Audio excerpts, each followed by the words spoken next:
Bismillahirrahmanirrahim. Assalamualaikum warahmatullahi wabarakatuh. Kita akan sambung kepada hadis ke-30 iaitu jangan melampaui ketetapan Allah. Okey, mudah-mudahan Allah mudahkan kita untuk faham. Sekejap je video ni.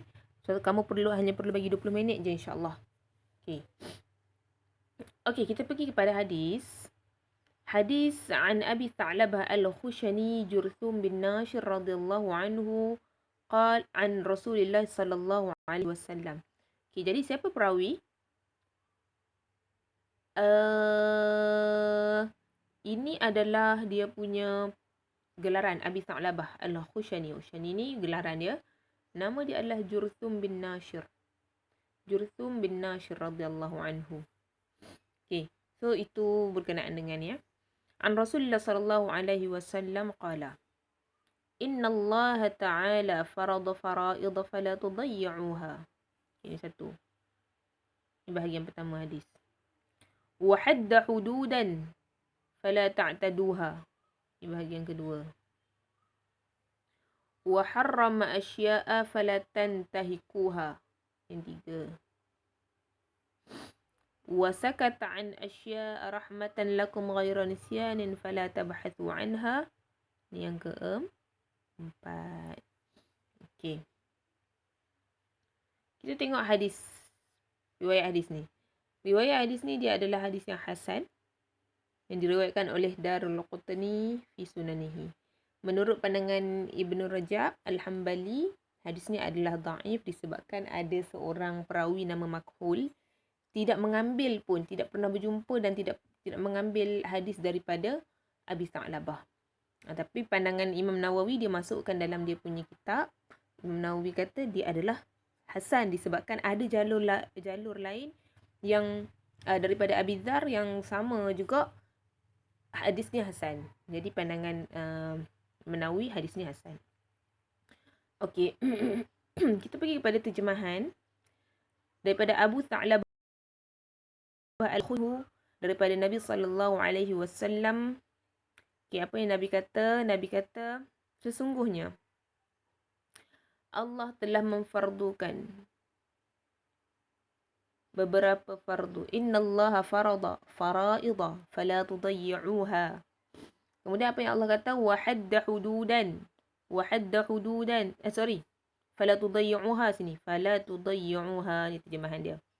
Kemudian wa hadda hududan. Dan Allah meletakkan batasan. Wa hadda hududan fala ta'taduha. Jangan melampaui batasan tu. Wa harrama asya'a dan Allah haramkan beberapa perkara. Fala tantahikuha. Ni yang Ustazah garis ni yang Ustazah sebut itulah maksud dia. Fala tantahikuha. Rahmatan lakum.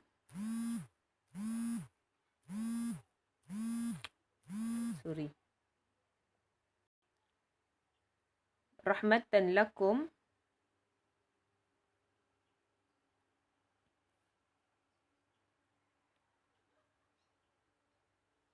ghaira nisyanin. Wasakata an asya'i. Kalau tadi tengok jangan melampaui batas itu. Allah mengharamkan beberapa perkara. Wa harrama asya'a fala tantahikuha. Dan jangan kamu mencerobohinya. Kemudian sambung wasakata an asya' dan Allah diamkan beberapa hukum. Kita sambung tengok. Disebabkan kenapa Allah diamkan beberapa hukum tu? Kerana rahmat kepada kamu. Rahmat Allah tu luas kepada kamu. Ghaira nisyanin. Bukan kerana Allah itu lupa. Fala tabhathu anha. Maka janganlah kamu mencari hukumnya. Hukumnya ni merujuk kepada apa? Kepada hukum yang tiada. Hukum yang Allah diamkan. Okay, boleh faham Allah diamkan. Jadi ada hukum-hukum yang Allah diamkan. Allah tak sebut apa hukum dia. Jadi hukum-hukum macam tu tak perlu tanya. Okey, kita tengok apa yang dimaksudkan dalam hadis ni. Okey, jadi apa yang dimaksudkan dalam hadis ni adalah jika sesuatu tu Allah diamkan, jika sesuatu perkara itu Allah diamkan, tidak seharusnya bertanya berkenaannya. Kalau Allah tak sebut bentuk tangan Allah. Allah tak sebut bagaimana kaedah Allah turun daripada langit ke dunia, ke langit dunia, langit ke langit dunia. Allah tak bagi tahu cara, tak perlu tanya. Banyak lagi lah hukum-hukum lain yang Allah diamkan, hukum hakam dalam kehidupan kita pun sebenarnya ada yang Allah diamkan, maka tidak perlu bertanya kepada soalan-soalan kepada hukum hakam yang tidak dijelaskan. Bukan kerana Allah lupa, tapi sebab apa? Sebab Allah nak bagi keringanan. Allah tu penuh rahmat, jadi Allah nak bagi keringanan. Ada satu hadis Nabi sebut. Nabi kata, inna a'zamal muslimina jaraman. Antara kesalahan terbesar bagi seorang Muslim. Jaram ni kesalahan. Man sa'ala, apa kesalahan dia? Man sa'ala an syai'in. Iaitu kesalahan dia adalah apabila seseorang itu dia bertanya tentang sesuatu perkara dan perkara itu lam yuhram. Perkara tu asalnya tak haram. Faharama, nampak? Faharama min ajli mas'alatahu. Tetapi dia menjadi haram, tetapi diharamkan setelah dia bertanya. Disebabkan persoalan dia, benda tu jadi haram. Jadi, salah bagi orang yang bertanya pada benda yang asalnya tak haram, tiba-tiba ditanya jadi haram. Okay, so hati-hati dengan soalan. Soalan ni bagus, tapi tengok soalan apa yang ditanya. Sebab apa? Sebabnya Allah ni, bila Allah meninggalkan atau mendiamkan tu, bukanlah kerana Allah lupa, tetapi sebagai satu keringanan kepada manusia daripada mencari hukum tersebut. Okey, kita pergi kepada penjelasan. Pertama, kita tengok perkataan. Farada.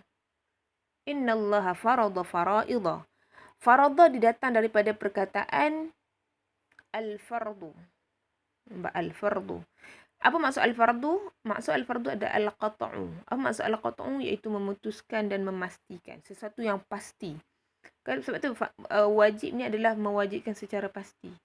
Ada tak wajib yang tak pasti? Ada. Ada wajib yang tak pasti. Contohnya, apa tak apalah, kita abaikan dulu contoh tu. Banyak lagi susah nak terang ni. Okey. Kemudian dikata dibaca dengan fara'idha. Dia tidak boleh dibaca dengan fara'idhan, tak boleh. Sebab apa tak boleh baca dengan fara'idhan? Sebab, ni kamu tak tahulah belajar belum. Dalam bahasa Arab kita sebut dia adalah al-ismul la yansarif. Isim yang tidak boleh diberikan tanwin padanya. Itu memang ada nama dia. Dan dia sirah muntahal jumu'. Satu bentuk jamak yang akhir, tak boleh dah. Fara'idha, dia tak boleh nak tambah lagi benda lain. Nak tambah lagi bentuk lain, tak boleh. Ni dalam bahasa Arab je lah. Kemudian kita tengok apa yang Rasul SAW jelaskan. Fara'idha. Apa maksud fara'idha fara'idha? Yang ni benda-benda fardu lah. Contohnya solat 5 waktu, zakat, puasa Ramadan, haji bagi yang mampu, berbakti kepada kedua orang tua, sambung silaturahim. Dan semua perkara-perkara yang telah difardukan, itu adalah penjelasan tentang farada, fara'idha. Okay. Jadi, semua kefarduan yang kita belajar ni, apa yang perlu kita buat? Dalam hadis Nabi sebut, fala tudayyi'uha. Jadi Nabi kata, kesemua ni fala tudayyi'uha. Solat, lagi puasa, zakat, dan lain-lain lah yang tadi kita sebut tu. Fala tudayyi'uha, Nabi kata, janganlah kalian mengabaikannya. Apa maksud jangan mengabaikannya? Maksud dia jangan meremehkan, jangan ambil ringan. Sebab kalau kita ambil ringan benda tu, akhirnya nanti kita akan tinggalkan perkara tu. Namun jagalah semua itu. Yang yang paling penting lah, kiranya pesan Nabi dalam hadis ni yang pertama, untuk kita jadi manusia yang tidak melampaui batas, tak melampau. Apa cara kita nak jadi manusia yang tak melampau? Iaitu dengan jaga fardu. Jaga fardu. Jaga perkara fardu. Jaga perkara fardu, buat semua benda. Itu je. Kalau nak jadi tak melampau, kena jaga benda ni. Itu penting. Okey, seterusnya. Bahagian yang seterusnya adalah wahadda. Wahadda hududan. Wahadda hududan. Apa maksud wahadda hududan? Allah telah menetapkan batasan-batasan. Okey, kita tengok apa maksud al-hadd. Ini hadda hududan sudah merahkan. Ini adalah matan hadis. Kemudian baru kita tukar pink untuk penjelasan. Okey, apa maksud al-hadd? Al-haddu secara bahasa maksud dia adalah batasan ataupun larangan. Wahadda hududan. Allah telah menetapkan satu batasan. Okey. Jadi batasan tu seperti batasan tanah. Supaya batasan tanah tujuan dia untuk apa? Supaya para pemilik dapat mencegah untuk masuk ke dalam tanah orang lain. Jadi, contoh kamu ada tanah, lepas tu dia ada garis. Kamu nak pergi tanam dekat tanah lebih sikit tak boleh. Jadi, apa yang dimaksudkan dengan had kat sini? Had dekat sini yang dimaksudkan adalah semua kewajipan dan juga larangan. Kewajipan, kalau tengok kewajipan, dia adalah batasan. Jadi, jangan dilanggar. Perkara haram, paknya haram, batasan juga. Maka jangan didekati. Itu adalah maksud wahadda hududan. Okey, boleh faham? Seterusnya kita pergi kepada dalil yang menjelaskan bahawa hadda hududan ni ada dalam Quran. Dalil yang pertama adalah Allah sebut tilka hududullahi fala taqrabuha. Itulah larangan Allah, maka janganlah kamu mendekatinya. Hudud kat sini dia bukan bermaksud suruhan, dia bermaksud larangan. Okey. Contoh yang Allah bagi dan tatkala menjelaskan tentang iddah. Iddah ni ada tempoh perempuan yang cerai kan. Apa yang dilakukan oleh seorang wanita ketika haid? Allah berfirman pula. Allah kata, wa tilka hududullahi. Nampak? Hududullah juga. Yang kedua ni kita tukar warna lain supaya kamu dapat beza. Hilang dah. Okay, tak apa. Yang kedua ni, kalau tengok yang pertama ni hududullah, maksud dia larangan Allah. Yang kedua, hududullah juga, fala ta'taduha, maksud dia hukum hakam Allah. Benda yang sama kalau kamu tengok, kan? Tapi maksud dia lain. Yang ni maksud dia yang ni. Hududullah yang pertama, maksud dia yang ni. Dia cerita tentang orang yang puasa. Allah tak bagi makan minum. Kemudian hududullah yang kedua, cerita tentang perempuan yang iddah. Yang dia tak boleh langgar apa yang dia ada satu hukum yang dia tak boleh langgar. Jadi maksud dia hukum hakam kat situ. Okey, itu penjelasan tentang hududullah. Seterusnya, wa harrama asya'a. Allah Ta'ala telah mengharamkan banyak hal. Harrama asya'a. Kata asya'a, harakat akhirnya dilafazkan tidak dengan dua fathah. Asya'an, dia tak guna asya'an. Sebab semua huruf hamzah, alif ta'nis mandudah, alif penanda feminin ni perempuan, ni dipanjangkan. Dia tak boleh, asya'an tak boleh. Okey, jadi seterusnya, fala tantahikuha. Dan janganlah kalian melanggarnya. Allah haramkan sesuatu, jangan langgar. Apa maksud daripada kesemua ni? Maksud dia ialah, jangan buat satu benda, contoh, jangan buat zina, minum arak, tuduh tanpa bukti dan banyak keburukan-keburukan lain yang jangan dibuat. Lepas tu kita pergi kepada penjelasan yang seterusnya. Wasakata an asya'a rahmatan lakum. Dan Allah mendiamkan banyak perkara sebagai rahmat bagi kalian. Bukan kerana lupa, maka janganlah kalian membahasnya. Jangan bincang benda yang Allah diamkan. Apa maksud mendiamkan pula? Maksud mendiamkan kat sini adalah banyak hal. Artinya hal-hal yang tidak dilarang dan tidak pula diwajibkan. Okay, jadi ada perkara-perkara yang tidak dilarang dan tidak diwajibkan. Benda-benda yang tak dilarang dan tak diwajibkan ni tak payah tanya. Tu point dia. Okay. Seterusnya. Okay, ini adalah dalil yang menunjukkan bahawa Allah sebenarnya tak lupa tentang apa yang Allah diamkan. Jadi kita tengok kat sini ya. Ni dalil dia. Wa ma kana rabbuka nasiya. Bila Allah tak sebut sesuatu tu, Allah tidak lupa. Dalil dia, wa ma kana rabbuka nasiya. Dan tidaklah Rabbmu itu lupa.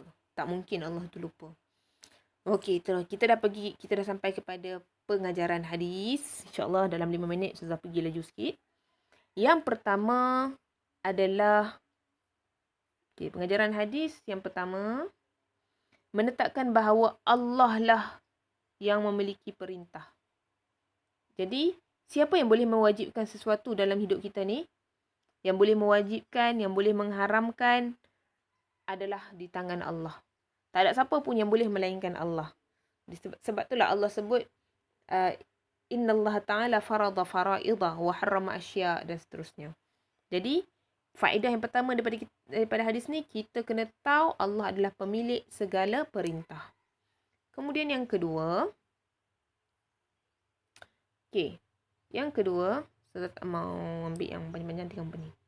Yang kedua, ajaran agama Islam terbahagi kepada 2 benda. Iaitu kewajipan dan juga larangan. Kewajipan ni benda yang kena buat lah. Larangan ni benda yang tak boleh buat. Dia mesti macam tu je. Kamu belajar sekarang. Kewajipan ke larangan? Okey, kewajipan.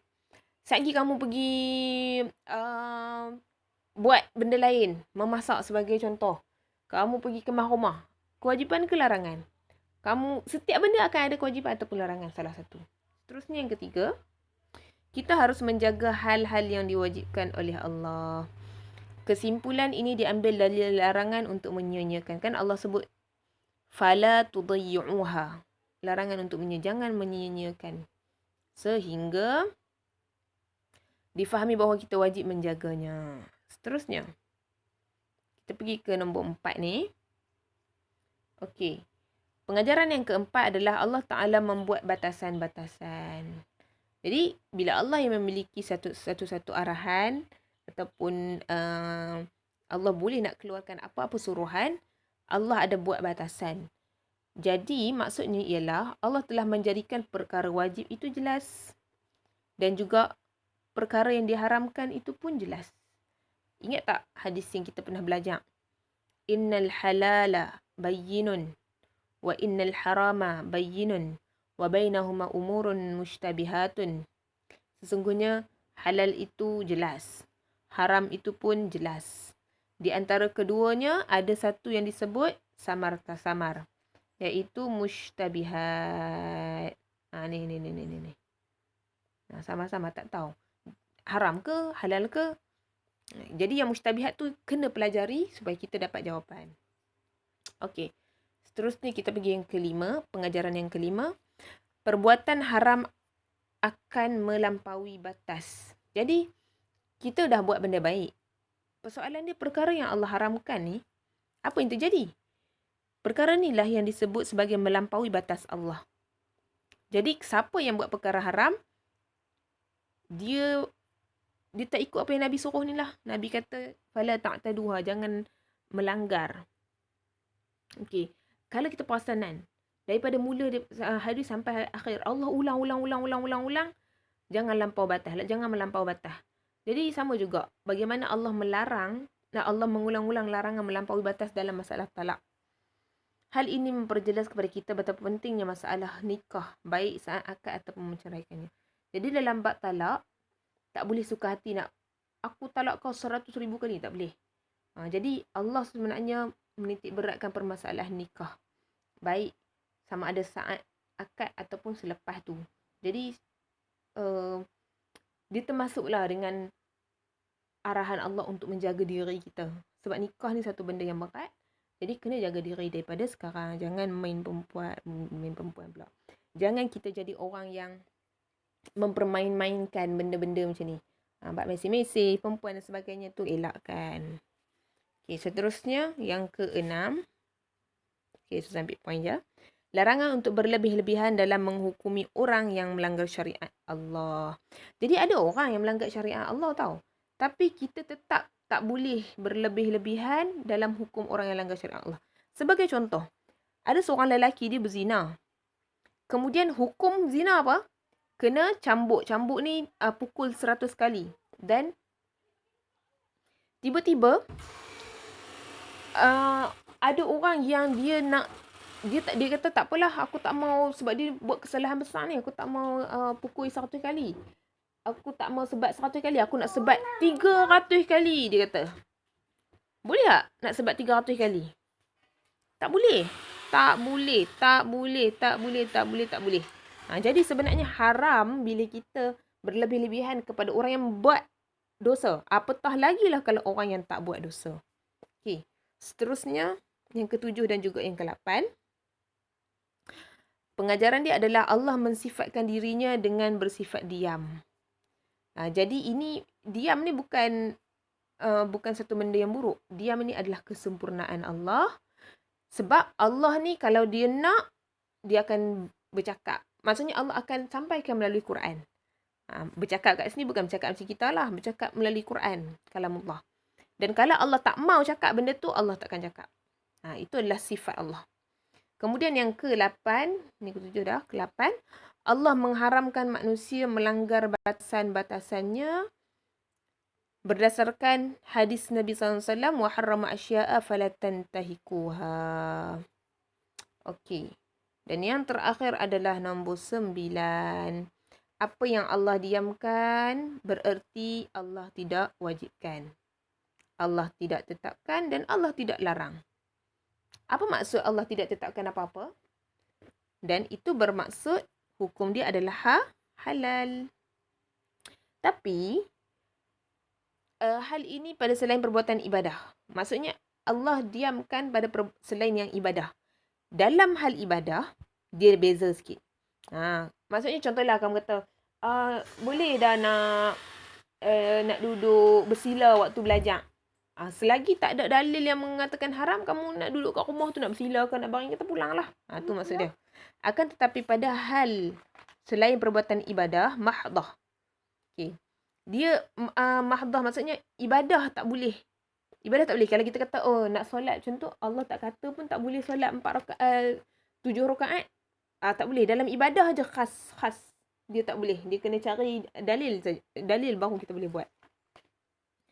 Jadi dalam bab ibadah, mahdah Allah telah mengharamkan manusia membuat ibadah baru yang tidak mendapat izin daripada Allah. Mengharamkan manusia membuat ibadah baru. Okey, so tu penting juga. Dalam bab ibadah, hukum al-aslu fil ibadah haramun. Ingat ni. Al-aslu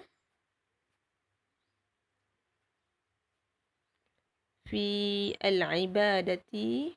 Kalau tengok ni. Sekejap. Haramun. Nampak ke tak tu? Jadi tu kaedah dalam usul fiqh. Kaedah dalam usul fiqh untuk kita faham. Asal satu perkara dalam ibadah itu adalah haram. Okey. Ada soalan apa-apa, tolong tanya. Itu sahaja daripada Ustazah. Alhamdulillah. Syukran.